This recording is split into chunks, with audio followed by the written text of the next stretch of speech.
desha të dalë ke fakti që nuk mund të kesh një shoqëri të mirë, pozitive, pa besim në Zot.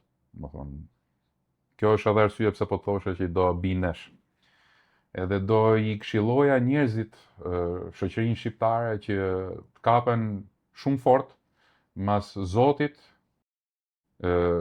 rrini sa më shumë në parimet e forta të cilat Zoti ju drejton, shkollaj të jetosh një jetë me korrupsion, me imoralitet, edhe të marrësh ato shpërblimet qerekorshe 15-20 minutëshe të dopaminës në gjak, po kjo nuk është lumturi, domethënë kjo është virtyti i shpirtit, nuk është virtyti i trupit.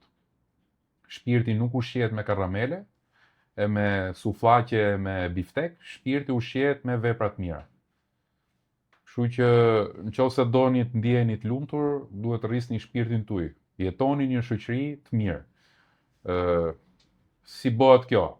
Shpirti kalitet një lloj si muskuli. Domethënë, ju e stërvisni muskulin, ai fryhet, është më i performant, është më i fortë edhe më efikas. Njëjtën gjë bën edhe shpirti.